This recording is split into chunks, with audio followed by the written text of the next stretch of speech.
at me if you would. Favorite Bible story, go. Joseph. David and Goliath, nice. Okay. The Exodus story. Oh. Any others? When Jesus was born, a good, yeah. Awesome. All right, here, the one over here. Prodigal son. Oh yeah. I mean, I love hearing what people's favorite stories are.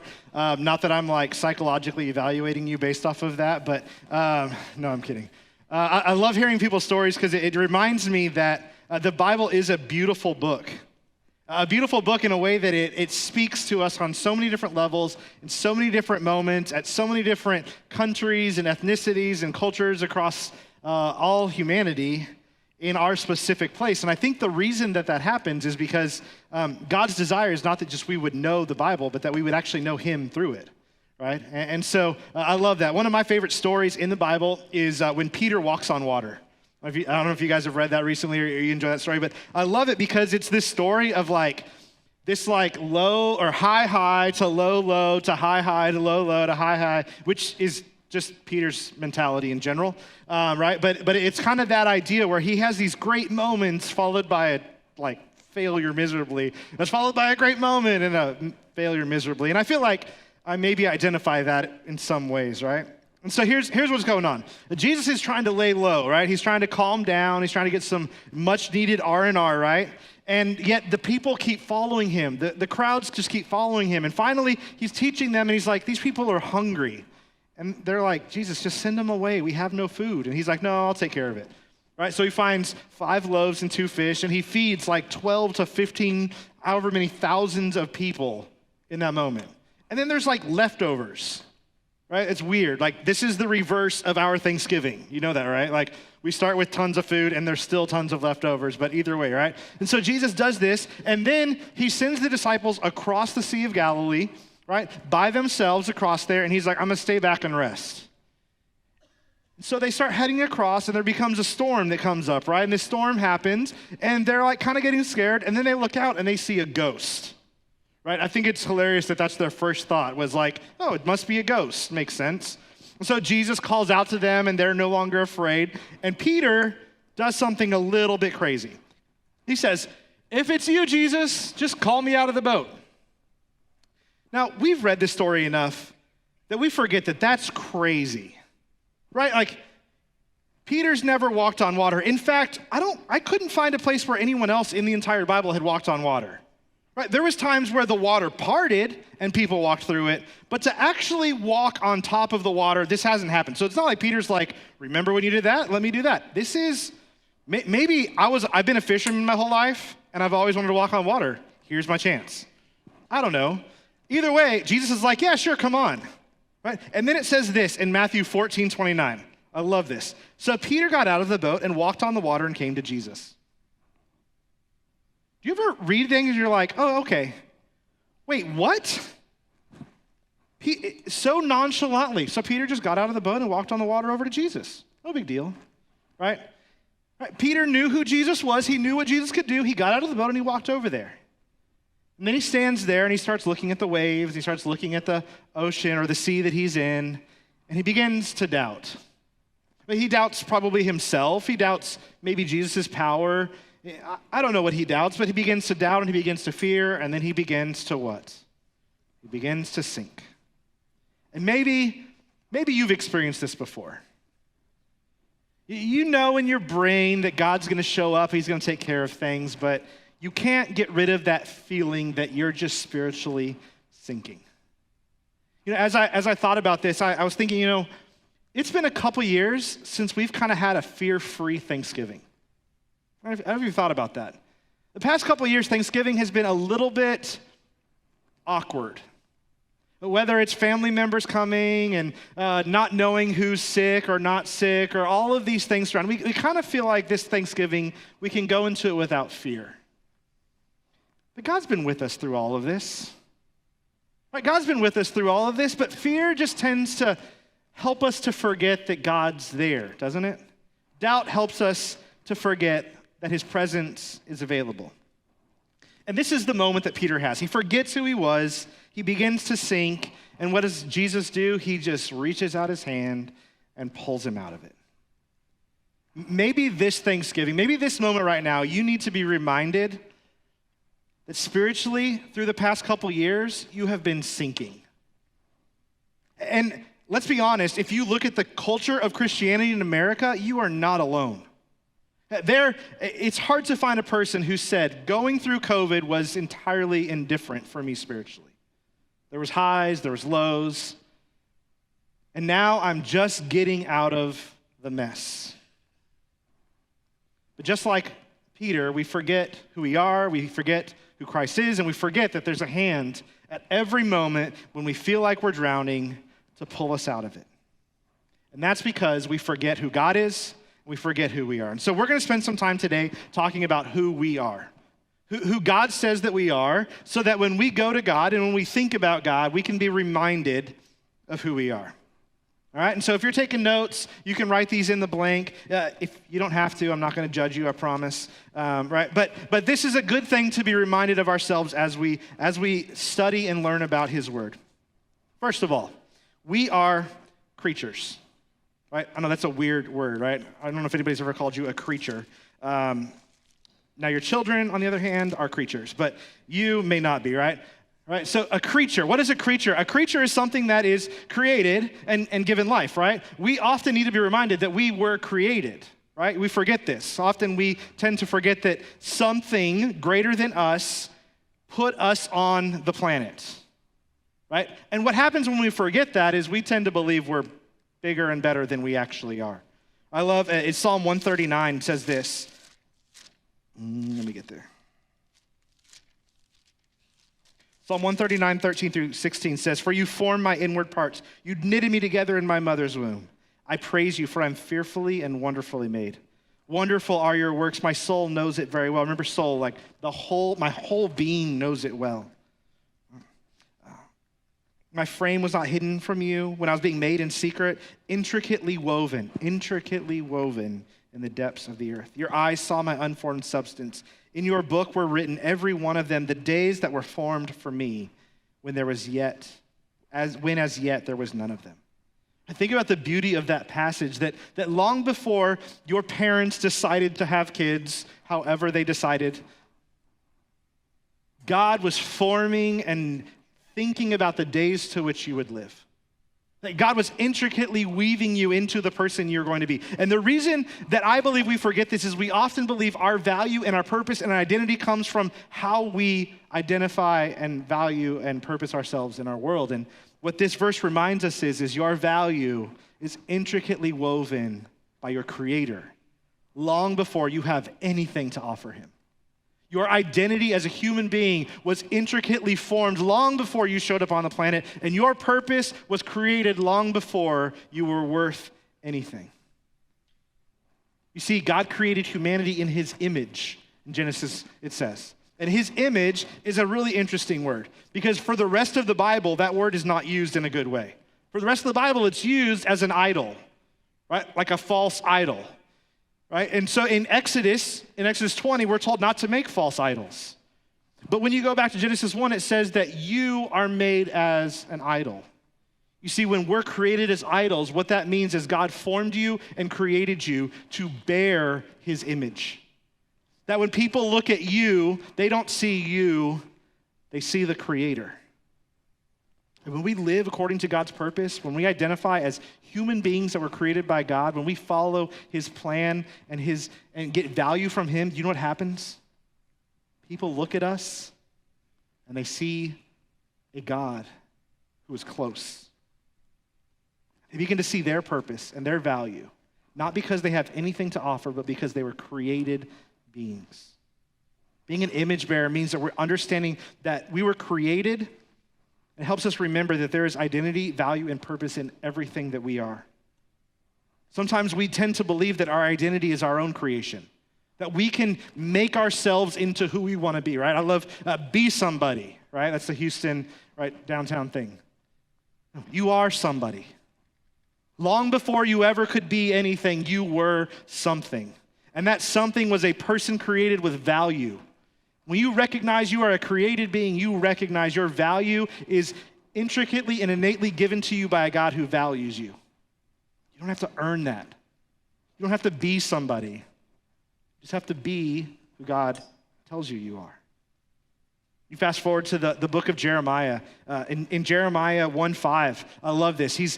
God is telling Jeremiah that he is preparing him to go share this message of both judgment and hope to people who were not following him very well. And he says this, "Before I formed you in the womb, I knew you. And before you were born, I consecrated you. I made you holy and appointed you a prophet to the nations. Long before you had anything to offer me, I was preparing you for a purpose."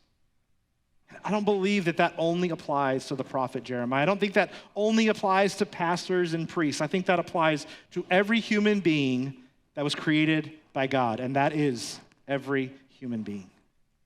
Right? But Romans tells us that, Romans 1:25 says they exchanged the truth about God for a lie, and they worshiped and served the creature rather than the Creator, who is blessed forever. Amen. You see, when we don't realize we're creatures, we tend to worship created things. When we don't acknowledge the Creator, we give our life to things that will never give us value and never give us purpose and never give us the identity we're looking for. So even though God created us with this intrinsic value and purpose and this close connection with him, we decided that his authority and the value he placed on us just wasn't sufficient. And so we wanted to claim it for ourselves, and so doing so, we sinned, we failed, and we were kicked out of the garden. And that sin also becomes an identifying marker for us, that you and I, we are sinners. Not only do we sin, but we are sinners. We are people who have sin inside of us.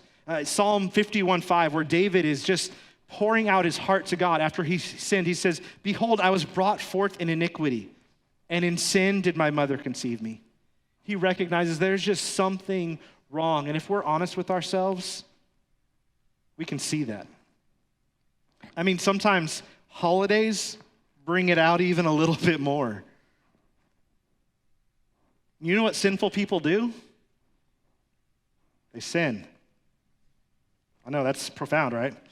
Right, sinful people sin, and if you are a sinner, you're going to sin. And if you recognize your sin, you'll understand that we are people who just can't get away from it. No matter how hard I try, no matter how hard I push, no matter how hard I try to be somebody outside of my sin, I fall back into it over and over it. Paul struggles with this. And I promise if you look deep, you'll find it too. Brokenness exists in our world as a product of this sin. Titus 3:3 says this, "For we ourselves were once foolish, disobedient, led astray, slaves to various passions and pleasures, passing our days in malice and envy, hated by others and hating one another." That brokenness is a product of our sin. And it is told to us by God back in Genesis 3 when we sin originally, and we experience it every single day. The brokenness that exists in our world is a product of the sin in our hearts. I always love it when people always ask the question, like, why doesn't God just get rid of all sin at once? Well, he'd have to get rid of all of us at once in the process. You see, sin is a product of our world, and God is getting rid of sin, but I'm thankful he's slow to anger, because he would have got rid of me a long time ago. The older I get, the more I recognize just how sinful of a person I am. You would think that the older I get, the less sin I recognize, but honestly, it's more clear and clear each and every day. But there's hope in this.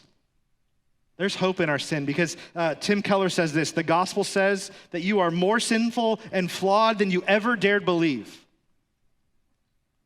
but more accepted and loved than you ever dared hope. We recognize how sinful we are and the brokenness of our world. We can also look to the magnitude of the grace and love that God has to offer. That he can look at you as a sinner and see love. That he can look at you as a broken person and say, I can make you whole. Just like Peter, we are drowning in our sinfulness. And when we drown in our sinfulness, we forget that Jesus is there offering that hand up. See, joy comes when we recognize that our sin is painful. But then watch it get nailed to a cross. You see, the road for sin alleviation in our world, for you and for Christ, required suffering. But thankfully, the suffering that was placed on him allows us to get rid of the suffering that we experience in our own lives. But that becomes the third identifying marker of a human being, and that is a sufferer. Right? I know that suffering isn't something we often talk about, but I often feel like it's something we need to have deeper conversations about. You know, if you look back through the Bible, suffering is actually a promise. Not like, I promise something good, but like, hey, it's going to happen. Right? The question is not if you're going to suffer. The question is how much.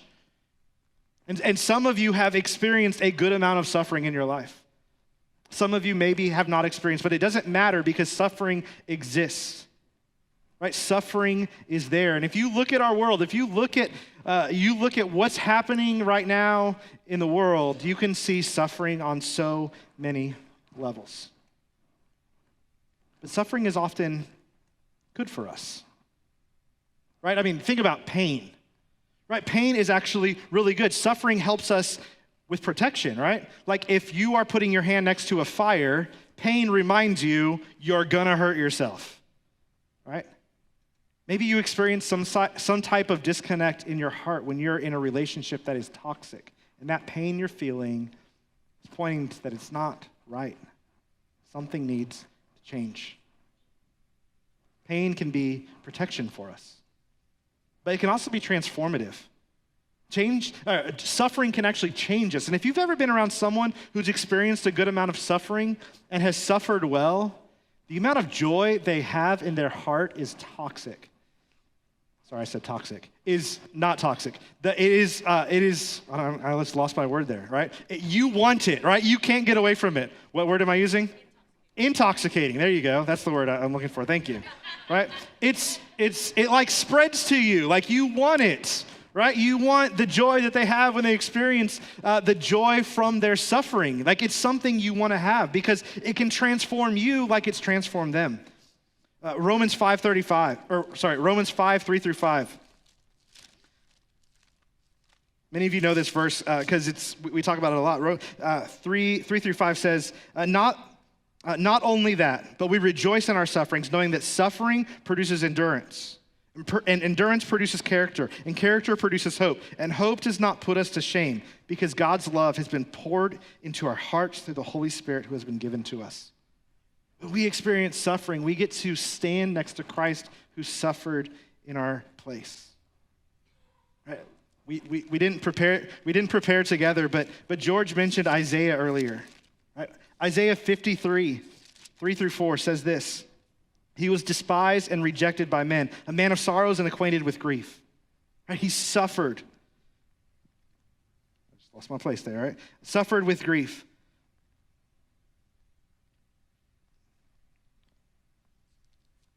As one from whom men hid their faces. He was despised and we esteemed him not. Surely he bore our griefs. He carried our sorrows. Yet we esteemed him stricken, smitten by God, and afflicted. But he was pierced for our transgressions. He was crushed for our iniquities. Right? When we experience suffering in our lives, it points us that there will be a time when peace and completeness and brokenness will be gone. When we experience suffering, we can look forward. We can look through that suffering, right, to the cross, who set into motion the ability for redemption and restoration in our world to take place. Suffering points us to shalom. In John 9, there's this man who's born blind. Right? And the Pharisees or the religious leaders say, who was it that sinned that this man was born blind? Was it because he sinned? Was it because his parents sinned? And Jesus says, no.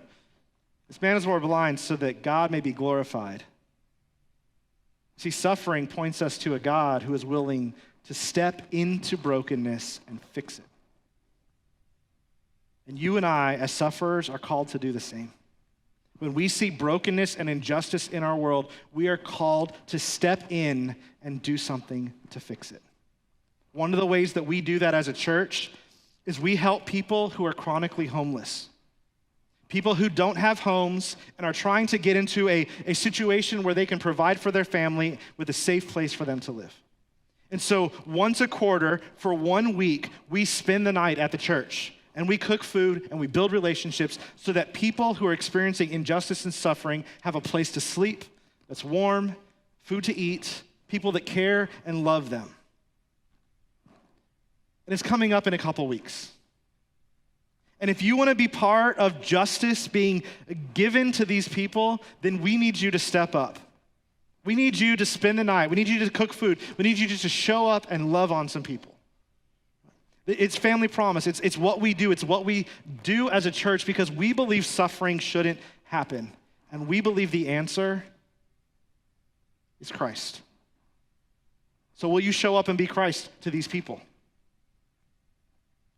You see, it's important that we recognize when we're sufferers and we know what the solution is, that we step into the suffering of others and we provide the solution for them. You may not be able to write a huge check that can put these people in a house, but you can show up one night and you can help. Romans 8:18 and 19 says, "For I consider that the sufferings of this present time are not worth comparing to the glory that is to be revealed for us. For creation waits in eager longing for the revealing of the sons of God." Creation waits for the redemption of our world. See, joy comes when we step into suffering as Christ stepped into suffering. Joy comes when we can build a relationship with someone who is in conflict because we value them as a human being created in the image of God. We don't judge them because of their decisions. We love them. We care for them. And we point them back to who the Bible says they are. And what's beautiful about identifying as a sufferer is that when Christ came, he took on that suffering in our place so that we could become children in the family of God. This is our last one. We are children. I love this concept because I often don't like being called a child. I don't know about you, but I don't like it when people refer to me as a child. It doesn't happen too much anymore. I've got a lot of gray hair, but that's a whole other conversation. In the beginning of John's gospel, he says, "But to all who did receive him, to whom believed in his name, he gave the right to become children of God, who were born not of blood or the will of the flesh or of the will of man, but of God." Children born of God. You see, what happens is when we acknowledge the sufferings of Christ and we allow us as sinful human beings to be placed into the presence of God through the cross, we recognize that we are being brought into the family of God. But I love that God doesn't call us to be mature adults. You know that, right? I mean, there's some verses where Paul wants us to grow up a little bit, and that's a whole other conversation, right? But the point is not that you would grow up and become an independent being and never go back to God. The goal is that you become a child that is so connected to your Creator that you grow closer and closer the older you get. You are not created to be an independent, fully functioning being. You were created as a person who should rely on your Creator, who is sustained by your Creator, who is sustained by the God who desires to give you value and worth and purpose.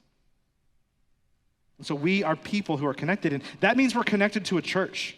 I was having this conversation with someone the other day, and they were telling me, I like God, and I'm a Christian, and I follow Jesus, but I just don't really like the church.